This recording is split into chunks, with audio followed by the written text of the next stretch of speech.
Ya. 2 Korintus 8 ayat 7 sampai 9 saya bacakan bagi kita. Maka sekarang sama seperti kamu kaya dalam segala sesuatu, dalam iman, dalam perkataan, dalam pengetahuan, dalam kesungguhan untuk membantu, dan dalam kasihmu terhadap kami, demikianlah juga hendaknya kamu kaya dalam pelayanan kasih ini. Aku mengatakan hal itu bukan sebagai perintah, melainkan dengan menunjukkan usaha orang-orang lain untuk membantu. Aku mau menguji keikhlasan kasih kamu, karena kamu telah mengenal kasih karunia Tuhan kita Yesus Kristus, bahwa Ia yang oleh karena kamu menjadi miskin, sekalipun Ia kaya, supaya kamu menjadi kaya oleh karena kemiskinannya. Saudaraku yang dikasihi Tuhan, kalau kita melihat, memperhatikan konteks dari ayat ini, kita mengerti bahwa jemaat Korintus merupakan jemaat yang kaya pada dasarnya. Jemaat Korintus itu dikatakan di sana adalah jemaat yang berkecukupan. Mereka kaya di dalam segala sesuatu. Saudaraku yang dikasihi Tuhan, dalam segala sesuatu maksudnya di sana mereka kaya di dalam iman, mereka kaya di dalam perkataan, mereka kaya di dalam pengetahuan, dan kesungguhan mereka juga bisa membantu di dalam kasih terhadap pelayan Tuhan, hamba Tuhan, termasuk Paulus pada saat itu. Ya, jadi hal ini yang diteguhkan oleh Rasul Paulus kepada jemaat di Korintus. Dia mengatakan, dia memuji sepihak bahwa jemaat di Korintus adalah jemaat yang memiliki iman, jemaat yang memiliki perkataan, jemaat yang memiliki pengetahuan, dan jemaat yang memiliki kesungguh-sungguhan. Ya, dan itu sebabnya saudara yang dikasihi Tuhan, kita melihat kamu menjadi kaya dalam segala hal, dikatakan di ayat 5 sampai 7, dalam segala macam perkataan, dalam segala macam pengetahuan. Di ayat 6, sesuai dengan kesaksian tentang Kristus yang telah diteguhkan di antara kamu. Itu dikatakan di ayat 5 sampai ayatnya yang ke-7. Ayat ke-6, ayat 7 dikatakan, demikianlah kamu tidak kekurangan dalam sesuatu karunia pun. Mereka pada dasarnya cukup, ya. Tidak ada kekurangan bagi mereka. Namun saudara yang dikasihi Tuhan, jemaat di Korintus dikatakan kaya di dalam pelayanan kasih, memberikan contoh kepada mereka. Ada jemaat di Makedonia. Bagaimana jemaat di Makedonia itu, mereka miskin, mereka mengalami pencobaan yang berat, berbagai penderitaan, mereka tetap bersuka cita. Namun mereka tetap bersuka cita, mereka meluap dengan kemurahan mereka, saudaraku. Rasul Paulus menjelaskan bahwa di jemaat Makedonia itu memberi melebihi kemampuan mereka.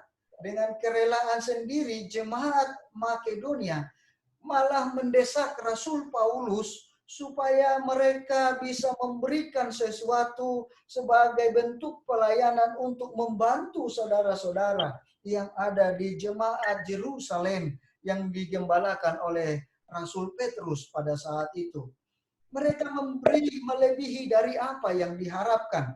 Kalau kita melihat di dalam 2 Korintus 8 ayat 2 sampai 5, itu bagaimana jemaat Makedonia benar-benar menyatakan diri di dalam hal kasih, melimpah di dalam kasih, di dalam hal memberi kepada orang-orang yang ada, jemaat yang ada di Makedonia, untuk membantu teman saudara yang mendapatkan bahaya pada saat itu, kelaparan di Yerusalem.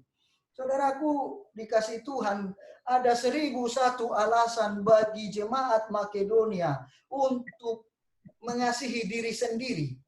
Yang saya katakan mengasihi diri sendiri. Ada 1001 cara, alasan. Tetapi saudara yang dikasihi Tuhan, mereka tidak menyatakan alasan. Dengan kekurangan mereka, dengan keterbatasan mereka, dengan kesanggupan mereka, mereka seharusnya bisa mengatakan, kami ini terbatas, mau makan pun susah, mau seperti apa, bisa mereka memberikan alasan. Tetapi saudara dikasih Tuhan, mereka tidak melakukan hal itu. Justru mereka di dalam kesulitan mereka berusaha untuk melakukan sesuatu supaya orang sahabat saudara di dalam iman, di dalam jemaat di Yerusalem mendapatkan pertolongan. Saudaraku, dari sini, dari jemaat Makedonia ini, Rasul Paulus mengajarkan kepada kita, yang pertama, kasih karunia itu yang mereka alami menjadikan mereka kaya di dalam kemurahan. Ya, apa saudaraku? Kasih karunia Allah menjadikan jemaat Makedonia kaya dalam kemurahan. Kemudian yang kedua, bagi jemaat Makedonia tidak ada alasan untuk tidak memberi, apalagi jemaat Korintus bukanlah jemaat yang miskin.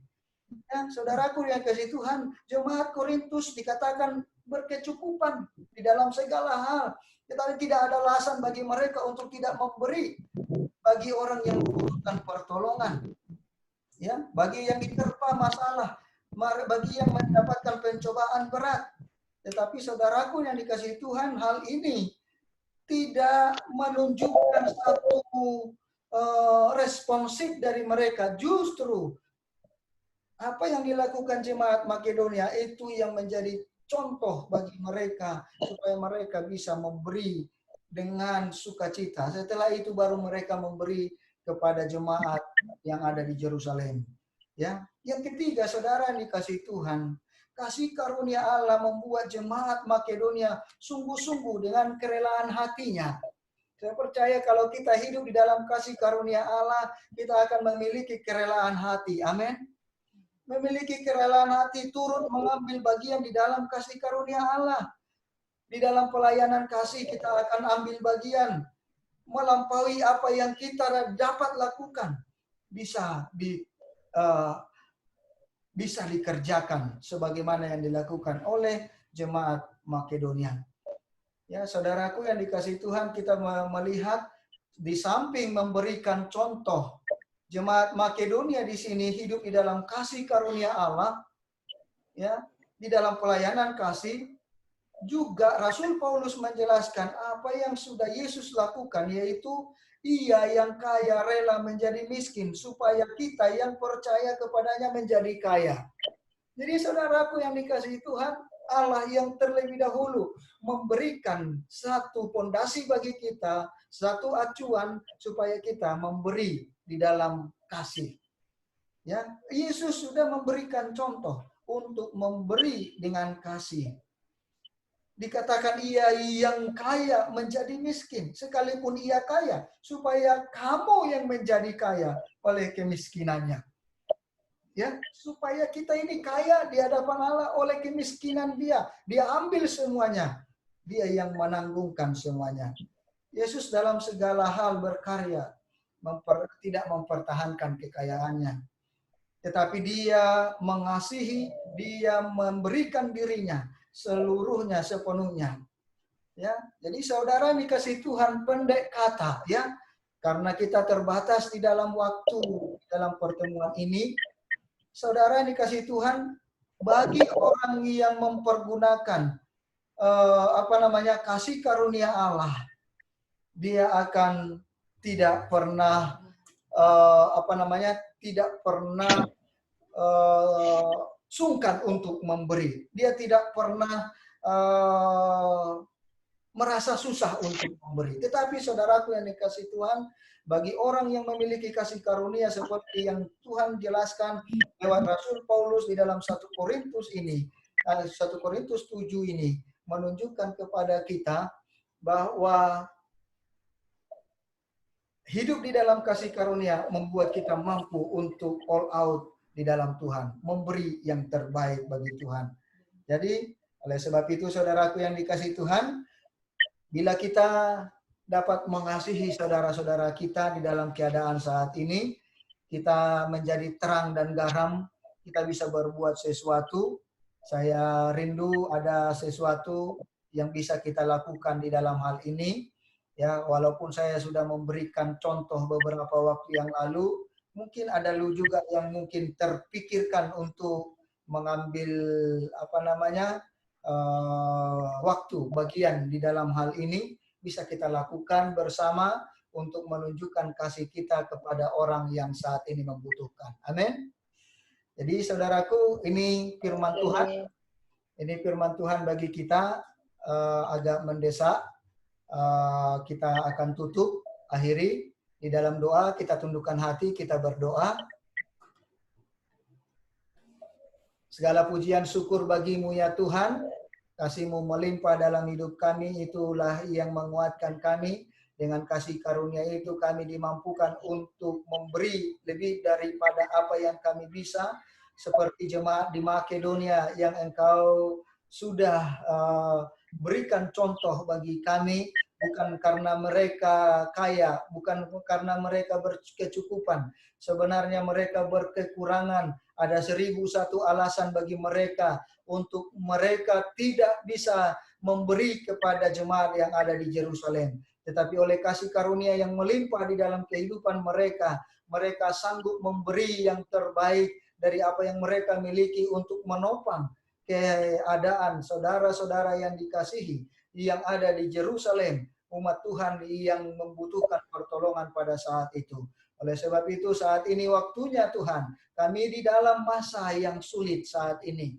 Kami juga boleh Tuhan mengatakan, mengasihani diri kami sendiri dengan berkata kami berkekurangan. Tetapi Tuhan, firman-Mu mengajarkan kami supaya kami di dalam kekurangan kami bisa memberi. Sebagaimana Yesus Kristus yang kaya, memberikan dirinya, memberikan segalanya bagi kami. Akhirnya dia yang kaya menjadi miskin oleh karena kami supaya di dalam kemiskinannya kami menjadi kaya di hadapan Allah. Biarlah Tuhan Yesus ini menjadi contoh teladan bagi kami jemaat-Mu agar kami Tuhan dapat melakukan sesuatu yang terbaik bukan karena besar dan kecil perbuatan yang kami lakukan, tetapi bagaimana kami membuka hati kami untuk melakukan sesuatu, bertindak di dalam keadaan yang membutuhkan terang dan garam bagi dunia saat ini ya Bapa. Terpujilah Engkau Yesus, di dalam nama-Mu kami mengucap syukur. Haleluya, haleluya. Bersama kita katakan amin. Haleluya. Saudaraku, waktu kita ada 1 menit lagi. Masih bersedia kita mau nyambung atau bagaimana? Boleh, Pak.